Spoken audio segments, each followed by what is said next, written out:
전통 로봇들은 소프트웨어 기반으로 그 소프트웨어 프로그래밍 된 대로 움직이는 반복 작업을 하는 로봇에 국한되거든요. 그런 로봇이다 보니까 위험성을 방지하기 위해서 물리적인 로봇과 노동자를 분리시키는 큰 펜스를 씁니다. 지금이 휴머노이드가 가장 이슈가 있어서 로봇이 가장 붐업인 걸로 보이잖아요. 저희가 트렌드 분석을 해봤어요. 지금이 가장 이슈가 있을 거라고 가정을 하고 했더니 2005년부터 2010년이 더 로봇 트렌드가 높았습니다. 그래서 그때 무슨 일이 있었지? 보스턴 다이내믹스가 그런 이 상황 인지나 이런 AI 관련된 부분에서는 구글과 같이 협력하겠다 하는 것을 선언했습니다. 구글과 헤어졌다가 다시 만난 부분이거든요. 그런 부분에서는 보스턴 다이내믹스가 좀 더 우위에 서지 않을까.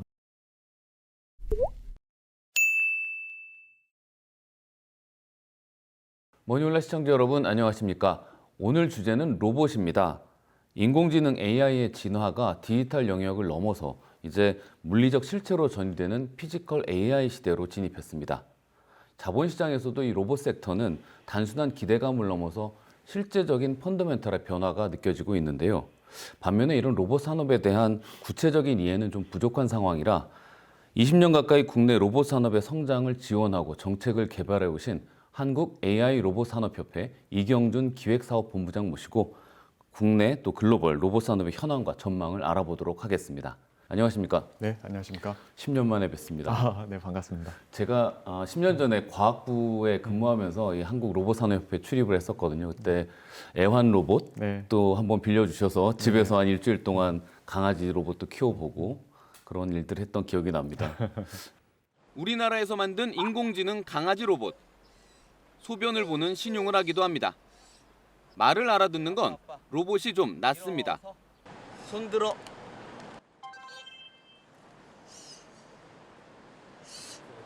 여가 전용 로봇에는 소형 휴머노이드, 애완용 로봇들이 있습니다. 그 로봇 시장이 2014년 기준으로 해서 한 100억 원 규모가 되고 있고 제품들은 10여 종 이상의 제품들이 나오고 있습니다. 로봇 산업 쪽이 지금 너무 인기예요. 주가도 많이 올라가고. 네네. 그런데 반면에 이 로봇 뭐가 중요한 거고 앞으로 어떤 로봇 기업들이 네. 더 인기를 끌고 성장할 건지에 대한 구체적인 내용을 잘 모르겠거든요. 그래서 그런 부분들에 대해서 찬찬히 질문을 드리도록 하겠습니다. 알겠습니다.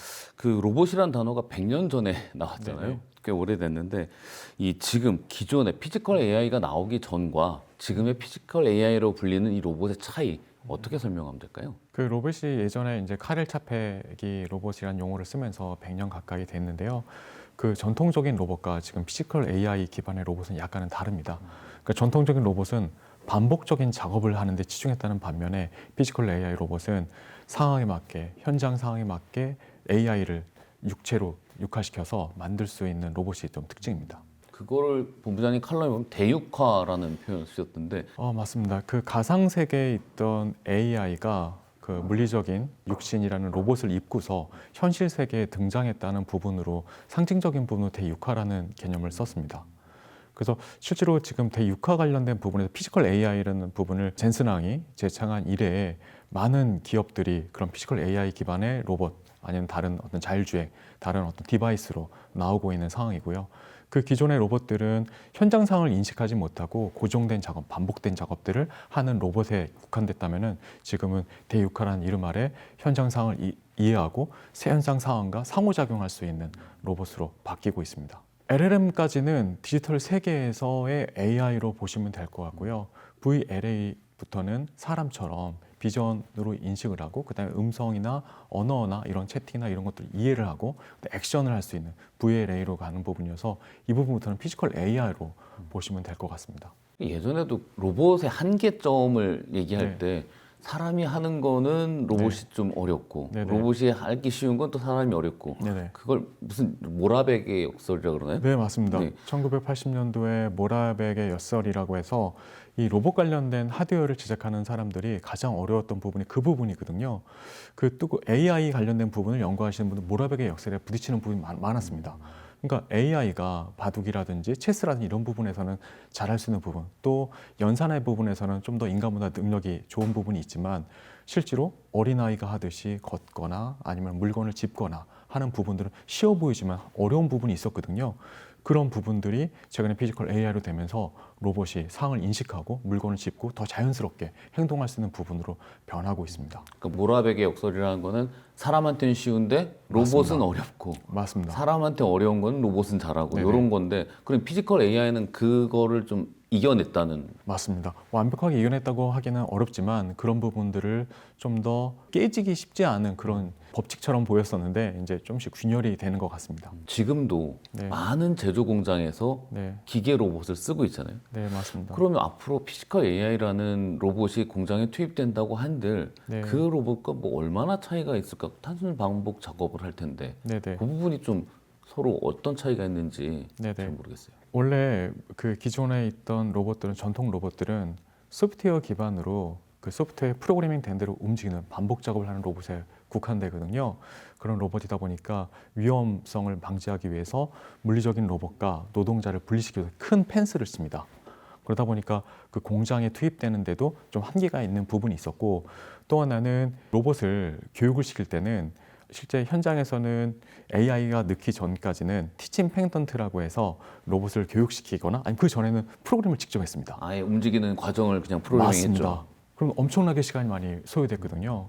근데 이제 시대는 바뀌고 다분종 소량 생산 그런 시대로 이제 바뀌면서 기존의 어떤 생산 구조와는 약간 다른 구조가 필요한 부분이 있었습니다. 그러다 보니까 예전에 제조를 세팅할 때 6개월 정도 됐던 어떤 로봇 기반의 어떤 생산 구조가 기존에는 오전에는 물건을 짚는 일을 했다가 오후에는 검사하는 유연한 작업을 할 수 있게 변하는 시대로 바꾸고 있고 그 부분에서 피지컬 AI 기반의 로봇들이 좀 더 각광을 받고 있습니다. 아, 그게 되게 와닿네요. 예전엔 하나의 물건을 대량 생산할 때야 단순 네네. 작업이 필요했지만 지금은 다양한 품목을 한 공장에서도 소량으로 여기저기 빠르게 변화하면서 네. 대응해야 되니까 맞습니다. 그런 부분에서는 AI의 기능이 도입되는 게 유리하긴 하겠네요. 그렇다면 예전엔 펜스 치고 사람이 옆에서 일을 했는데 네네. 로봇은 일자리를 뺐을까요? 2028년까지 아틀라스를 포함해 3만 대를 생산할 기반을 갖추고 미국 조지아주 공장부터 로봇을 투입한다는 청사진도 나왔습니다. 현대차 노조는 이에 대해 인건비 절감을 위한 AI 로봇 투입이 가시화되고 있다며 노사 합의 없이는 한 대의 로봇도 현장에 들어올 수 없다고 밝혔습니다. 현대차는 미국 정부의 관세 등으로 미국 생산량을 늘린다는 계획인데 노조는 아틀라스 투입을 계기로 국내 생산 물량이 미국으로 더 넘어갈 거라고 우려했습니다. 아, 되게 참 민감한 네. 부분인데요. 저희도 그런 질문을 많이 받습니다. 아직은 좀 시기상조라고 보는 게 맞을 것 같고요. 그 모라백의 역설이 좀 일부 균열이 나긴 했지만 실제로 로봇에게 작업을 시키는 사람과 같은 작업을 하기에는 참 어려운 부분이 아직 현실적으로 많습니다. 특히 이제 이 제조 현장에 로봇을 투입될 때 여러 가지를 봐야 되는데요. 키세스 공장에 대한 어떤 사례가 있었어요. 키스에스 초콜릿이요? 네, 맞습니다. 이 초콜릿을 만들 때 네. 기계 한 대가 한 16,000개의 어떤 초콜릿을 1시간당 만들 수 있다고 합니다. 근데 그거를 사람과 같은 작업에 로봇을 투입한다? 그건 아직 현실적이지 않거든요. 자동화 기계를 또 관리하는 사람이 있는 건데 그 부분을 로봇으로 다 대체한다? 이런 부분은 현실적으로 쉽지는 않은 부분이고요. 아, 그럼 그 기계가 16,000개를 만들 때 사람이 붙어 있어야 되는데 네네. 사람 없이 그게 로봇 그렇죠. 스스로 하기에는 쉽지 않다. 그렇죠, 맞습니다. 이 로봇에 대해서 그러니까 사람들이 단순한 작업들, 그러니까 이제 지루하고 좀 고된 단순한 작업들은 자동화되기는 쉬운 편입니다. 로봇이 아니어도 그런 부분에서는 로봇이 기여돼서 일자리에 좀 영향을 줄 것 같긴 합니다. 근데 일자리의 대체보다는 일자리의 재편으로 접근하는 게 더 맞을 것 같습니다. 전 세계적으로 노동력이 감소하고 있고 저출산 관련된 이슈가 우리나라, 일본, 유럽의 또 이슈이기도 하거든요. 그런 부분에서 노동 생산성을 높이기 위해서 로봇이 어떤 일자리에 들어가는 부분이 있고 또 일본이나 유럽의 접근이 조금 다른 부분이요. 사람의 인력의 어떤 노동력을 증강시키는데 로봇이 쓰인다고 많이 보고 있습니다. 그러니까 일에 대한 개념이 다를 수 있습니다. 그러니까 예를 들어서 숙련되지 않은 노동자가 웨어러블 로봇을 입고 현장에서 좀 더 숙련되게 일을 한다든지 아니면은 고령자라서 이제 힘이 없는데도 로봇을 통해 로봇을 조종하거나 로봇을 관리하면서 새로운 일자리로 간다든지 그러면서 인력의 어떤 노동력을 증강시키는 개념으로 봐야 된다는 시각도 많아지고 있습니다. 아, 약간 공존 개념이 중간에 끼겠네요. 완전히 네네. 대체되기보다는 네, 맞습니다. 사람한테 조금 부족한 부분 이런 네네. 부분들을 피지컬 AI가 다양한 형태가 되겠죠. 꼭 네, 안드로이드, 맞습니다. 그러니까 휴머노이드 모양이 네, 아니어도 맞습니다. 그런데 이제 그 단순 노동, 반복되는 단순 노동에 대한 부분은 로봇이나 자동화 관련된 이슈가 있을 수 있기 때문에 그런 부분에서는 선진국을 중심으로 교육을 통해서 그래서 다시 어떤 다른 그 일로 진입할 수 있게 도와주는 부분으로 정책적으로 접근하고 있습니다. 그래도 여러 보고서들 보면 일자리가 뭐 몇만 개, 몇억 개 줄어든다 이런 보고서도 있고 또 반면에 또 생긴다 네네. 이런 부분은 어떻게 설명을 할 수 있을까요? 그래서 그 국제로봇연맹이라고 해서 전 세계 로봇 관련된 부분에 어떤 협회가 있습니다. 그래서 국제로봇연맹에서 매년 로봇 관련된 통계도 조사하고 그 말씀하신 그 부분에 대해서 조사를 했습니다. 로봇에 투입하는 양에 따라서 노동자의 어떤 일자리가 감소하는지 그랬더니 그 상관관계는 아직은 없는 걸로 나오고 있고요. 예, 그런 부분에서는 좀 더 그 AI 그냥 일반적인 AI와 로봇을 이렇게 믹싱해서 일자리 관련된 부분의 관점을 좀 더 부정적으로 보는 게 아닌가 싶습니다. 실제로 자동차나 그런 대규모 제조 공장에는 기계 형태의 로봇이 투입된 지가 꽤 오래됐잖아요. 네네. 그런 쪽은 오히려 성장성이 늘어나면서 고용이 증가한다라는 평가도 있던데. 네, 맞습니다. 우리나라가 로봇 밀도가 세계 1위입니다. 로봇 밀도는 어떤 의미예요? 제조업 생산자 수에 대비해서 로봇이 얼마만큼 투입되는지를 체크하는 수치입니다. 전 세계가 그거를 한번 체크를 해보고 있는데요. 우리나라 로봇 밀도가 1위입니다. 그래서 로봇 밀도가 1위니까 그러면은 생산자 수, 일반적인 생산에서 줄어들 수 있냐? 그런 건 아니었거든요.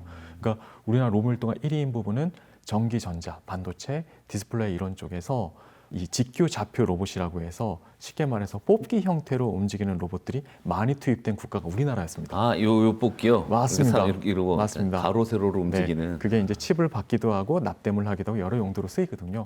그 로봇이 많이 투입다고 해서 우리나라 삼성전자, LG전자나 대기업들이 노동 관련된 부분 인력을 줄였냐? 그런 건 아니었거든요. 오히려 그런 부분에서 생산성이 강화되면서 더 많은 일자리를 창출한 바 있습니다. 또 이제 우려되는 게 이번에 우크라이나 전쟁이 계속 지속되고 있는데 네. 공상과학 영화나 소설에서 네. 보는 것처럼 드론을 이용한 살상이 이제 일반화가 됐는데 맞습니다. 여기에 자율화 기능까지 넣냐 마냐가 네. 지금 논란인 것 같아요. 이런 네. 우려에 대해서는 산업 쪽에서는 어떻게 보시나요? 그 부분이 참 문제되는 부분인데요. 특히 이제 국방 관련된 분야에 대해서는 유엔을 그 기반으로 해서 자율살상 무기에 대한 어떤 통제, 그다음에 윤리적 관련된 부분, 그다음에 그런 부분들을 지금 한창 논의를 하고 있는 중이고요. 또 그 미국에서는 AI 관련된 부분에 대한 부분이 좀 자유롭게 풀어주는 부분들이 있지만 EU를 중심으로 해서는 AI 액트라고 해서 이 강한 인공지능이나 이런 부분에 대해서는 좀 통제를 해야 된다는 부분의 흐름이 가고 있습니다. 우리나라도 지금 그 AI 관련된 법이 통과돼서 그 부분에서 강한 인공지능에 대한 부분을 국가나 이런 통제하는 부분으로 지금 방향을 잡고 있습니다. 뭐 인공지능의 윤리적 규칙 뭐 이런 거 예전에 막 네네. 정화해서 뭐 살상하지 네, 않는다 뭐 맞습니다. 이런 거 지금 그런 게 만들어지고 있는 거죠? 맞습니다. 그게 이제 아시모프가 이제 했던 그 로봇의 네, 3원칙인데요. 맞아요. 근데 이제 선언적인 의미이긴 한데 그 부분을 근간으로 우리나라도 로봇 관련된 윤리 관련된 부분을 지금 제정을 하고 있고요. 근데 그 부분에서는 가장 핵심은 투명해야 됩니다. 로봇을 개발하면서 이 부분이 문제가 생겼을 때 어떤 문제인지 알 수 있게. 그 다음에 이 개발 단계부터 로봇에 대한 목적성을 인식을 해야 되거든요. 그런 부분에서는 로봇 윤리 현장이 선언적인 의미로 처음에는 시작될 수 있지만 좀 더 개발자들한테 가이드라인이 될 수 있을 거라고 생각은 되고 있습니다. 지금 미국과 중국이 뭐 패권 경쟁을 하고 있잖아요. 네. AI부터 피지컬 AI까지. 뭐 저희가 보통 이렇게 설명해요. 미국이 인지적 우위를 가지고 있고 네. 중국이 제조 지배력을 가지고 있다. 네. 로봇 산업협회에서 보시기에는 이 경쟁 관계에서의 우위 어떻게 평가하세요? 미국과 중국의 로봇 기술력? 정확하게 보셨고요. 미국은 뭐 엔비디아라든지 구글이라든지 MS라든지 다양한 기업들을 통해서 인지적 우위를 가지고 있습니다. 또 데이터 관련된 부분도 있고요. 테슬라도 이 휴머노이드 로봇으로 전환하는 부분의 핵심은 그 인지적 우위, 다양한 자율주행차에서 얻은 데이터를 기반으로 해서 AI 기반의 학습을 통한 그 부분의 노하우들을 휴머노이드에 심는 역할들을 하고 있거든요. 그러니까 인지적 우위는 미국이 가지고 있는 부분이 있는데 중국도 AI에 대한 투자를 하면서 인지적 우위를 쫓아가려고 많이 하고 있는 부분입니다. 근데 중국이 더 무서운 거는 하드웨어에 대한 어떤 제조 우위입니다. 제조에 대한 양산 기술, 그거에 대한 어떤 정부의 어떤 그 보조금 부분이 지원됨에 따라서 중국은 더 빠르게 양산을 할 수 있는 부분의 구조를 가지고 있고요. 그러다 보니까 보조금과 양산 기술을 가지고 더 많은 가격 경쟁력을 있다는 부분들이 국내 기업들한테 좀 걱정의 목소리들이 많은 게 사실입니다. 로봇의 기능적 차이, 기술적 차이는 어때요? 그러니까 미국에서 만들고 있는 피지컬 AI의 제일 고사양과 네네. 중국에서 우리가 이거 제일 잘 만들었어 하는 제품 두 개를 놓고 본다면은 현재 어느 기능이 더 뛰어나다? 약간 관점의 차이일 수 있겠는데요. 그러니까 예를 들어서 이제 중국의 로봇들은 빠른 양산과 또 기존에 이제 AI 관련된 저변 확대된 부분을 심다 보니까 어느 정도의 스펙의 로봇들은 나옵니다. 그러다 보니까 최근에 휴머노이드 관련된 퍼포먼스 측면에서 뭐 댄스도 치고 뛰고, 쿵우도 치고 나오지만 내구성 측면에서는 약간 우려의 목소리들이 있고요. 그러니까 이제 휴머노이드를 뭐 완구용으로 사더라도 그게 오래 못 간다는 얘기가 많습니다. 그러니까 특히 이제 산업 현장에서 쓸 때는 여러 가지 반복 정밀도도 있어야 되면 내구성이 있어야 되거든요. 그렇죠. 그런 부분에서는 일본이나 다른 국가가 또 강점을 가질 수 있고요. 또 미국 같은 경우에는 인지적인 측면에서 워낙 다양한 데이터를 가지고 연구했기 때문에 지금 로봇에서 가장 문제가 되는 부분은 데이터 부분이거든요. 이 데이터 관련된 부분이 미국이 많이 연구를 해서 그런 부분에서는 미국이 중국보다는 좀 더 나아갈 수 있다는 부분을 좀 보고 있습니다. 전 한 번도 생각을 안 해봤는데 왜 일본 잊고 있었지라는 생각이 지금 말씀하시는 동안 했던 일본의 로봇과 피지컬 AI 이쪽 시장은 어때요? 그 부분도 이제 많이 질문을 하십니다. 이 생각을 안 해봤어요. 과거에 2005년부터 10년도를 저희가 이제 협회가 한번 조사를 해본 적이 있는데요. 지금이 휴머노이드가 가장 이슈가 있어서 로봇이 가장 붐업인 걸로 보이잖아요. 저희가 트렌드 분석을 해봤어요. 지금이 가장 이슈가 있을 거라고 가정을 하고 했더니 2005년부터 2010년이 더 로봇 트렌드가 높았습니다. 맞아요. 그래서 그때 무슨 일이 있었지? 찾아보면은 2005년부터 2010년도에 중국처럼 일본이 다양한 휴머노이드를 내놨습니다. 아이치 엑스포라는 행사를 통해서 매년 뭐 60여 종 정도의 휴머노이드가 많이 출시가 됐었거든요. 그런 부분에 이슈가 됐었고 지금은 이제 일본이 잠잠한데 일본 관련된 부분이 그 당시에 그런 휴머노이드 관련된 부분의 기술을 가지고서 다양한 자동차라든지 어떤 일본의 IT 기기의 어떤 기술성 그다음에 그런 부분들 좀 향상을 시킨 부분이 있었고요. 지금은 일본이 잠자코 있지만 저희가 이제 인터뷰를 해봤을 때는 핵심 부품 기술에서는 일본의 우위가 있기 때문에 아까 말씀드린 내구성 측면에서는 만약 휴머노이드가 만약 보급이 된다. 그때 뒤편에서는 일본의 부품 기업들이 웃을 수 있다 하는 부분의 관점도 또 있습니다. 소부장 맞습니다. 로봇에서도 또 네네. 저 기억나요. 이제 슬슬 기억이 나는데 네네. 그때 그 손정희 회장이 네네. 막 요만한 로봇 네. 데리고 나오고 그리고 소프트뱅크 페퍼. 예. 대형 호텔 체인의 프론트에 네. 로봇 막 설치되고 네, 맞습니다. 차량 호출 서비스도 되는 네. 조그만 로봇도 있었고. 아시모도 걷고 네, 뛰고 아시모. 작업을 하기 시작했었거든요. 네, 맞아요. 네네. 근데 어느 순간 쑥 또 네. 잠잠해졌다가 네. 그런 기억이 나요. 그럼 그 쟁쟁한 로봇 시장에서 한국 로봇은 지금 어느 정도 수준이에요? 기술 수준을 조사하면은 뭐 이제 보고서마다 조금의 뭐 미묘한 차이는 있지만 한 4위에서 5위 정도 하는 걸로 나오고 있습니다. 원래는 4위 정도를 이렇게 국권이 미국, 그 다음에 일본, EU 이런 거에 뒤이어서 우리나라였는데 최근에 이제 중국이 좀 더 앞서 나간다는 어떤 분석도 있는 상황입니다. 현재 개발된 휴머노이드, 요새 휴머노이드 가장 인기니까 네네. 이 피지컬 AI 성능 사람하고 비교했을 때 네. 성능이 어느 정도까지 올라왔나요? 휴머노이드가 이제 기자님이 예전에 이제 같이 로봇에 관심이 있었을 때 아시모를 따지면요. 아시모는 약간 AI 관련된 부분이 물론 기본적인 부분은 들어가 있었지만 피지컬 AI처럼 상황이 급변하는 상황에 인식을 해서 활동할 수 있는 휴머노이드 수준은 아니었습니다. 사람처럼. 일례로 이제 아시모가 이제 한국에서 시연을 하잖아요. 그러면 이제 필수 조건들이 있었어요. 아시모가 계단을 오를 수 있게 계단 높이를 다 맞춰줘야 됩니다. 그게 1mm나 2mm 틀려도 안 됩니다. 그리고 현장에 아시모가 실험실에 있을 때처럼 뭔가 카펫을 깔면 안 됩니다. 그래서 예전에 아시모나 이런 것들이 시연을 할 때 그걸 아시모를 좀 존경하는 어떤 행사의 어떤 퍼포먼스를 더 이렇게 즐기기 위해서 빨간색 카펫을 깐 적이 있었는데 난리가 난 적이 있습니다. 변수거든요. 근데 인간은 그런 변수에 대응할 수 있거든요. 그래서 그런 변수에 대응하는 휴머노이드는 최근에 나오고 있습니다. 그러니까 피지컬 AI 기반으로 해서 그렇지만 그 로봇들이 사람처럼 완벽하게 상황을 인식하고 반복 작업을 할 수 있냐 하는 부분에서는 조금 퀘스천인 부분이 좀 있고요. 그 중국이 이 댄스쇼나 쿵우쇼를 네. 하다가도 현장을 가보면은 이 로봇들이 잘못 오작동해서 바깥에 그 바리케이트를 넘어가는 경우도 있고요. 그다음에 작년에 그 베이징에서 그 휴머노이드 관련된 마라톤 대회가 있었습니다. 그래서 언론에는 마라톤 대회에 성공한 로봇들, 물론 그것도 엄청난 실력, 사람처럼 뛸 수 있는 실력을 보여준 바 있습니다. 그러니까 한 할프 마라톤 대회에서 휴머노이드 로봇이 1등하는 부분들이 나왔거든요.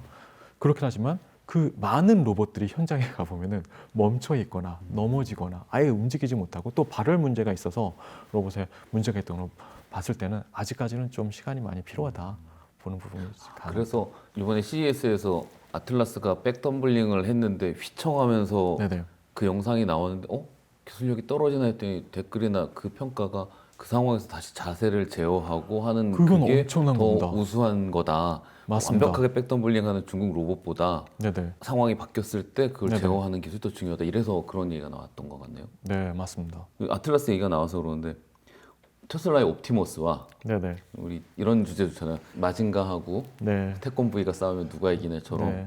테슬라의 옵티머스와 현대차의 아틀라스 이게 양대 산맥인데 1대1로 비교한다면 네네. 둘 다 휴머노이드고 네네. 성능을 구체적으로 한번 분석해 주시죠. 뭐는 뭐가 낫고 이런 식으로. 네네. 둘 다 이제 전 세계 휴머노이드의 대표적인 로봇들인데요. 양쪽에 강점이 있고 또 하나는 테슬라와 그다음에 보스턴 다이나믹스의 로봇을 바라보는 어떤 관점은 다릅니다. 그러니까 이제 아까 말씀드린 테슬라는 휴머노이드를 만들 때 이 자율주행차에서 얻었던 엄청난 그런 어떤 데이터, 기술, 그런 기술을 가지고서 휴머노이드에 이식하는 부분들이 있었거든요. 그러니까 상황 인지라든지 이런 부분들은 테슬라가 좀 더 앞서는 부분이 있는 것 같아요. 근데 이제 보스턴 다이나믹스는 하드웨어 부분에서는 세계 최고의 어떤 기술로 평가를 받고 있거든요. 얘네가 보스턴 다이나믹스가 휴머노이드 관련된 부분을 만들 때는 다이나믹한 퍼포먼스 관련된 부분, 이 지금은 이제 중국이 뭐 여러 가지 댄스를 하지만 과거에 이 보스턴 다이나믹스가 빅독이라고 해서 산을 오르는 로봇계라든지 아니면 로봇이 백덤블링 한다든지 그런 퍼포먼스는 더 많이 보여줬던 게 보스턴 다이나믹스였거든요. 그런 부분에서는 약간 다른 길을 걸었는데 올해 CES부터는 이 보스턴 다이나믹스가 그런 이 상황 인지나 이런 AI 관련된 부분에서는 구글과 같이 협력하겠다 하는 것을 선언했습니다. 구글과 헤어졌다가 다시 만난 부분이거든요. 그런 부분에서는 보스턴 다이나믹스가 좀 더 우위에 서지 않을까 하는 어떤 시각이 많은 상황입니다.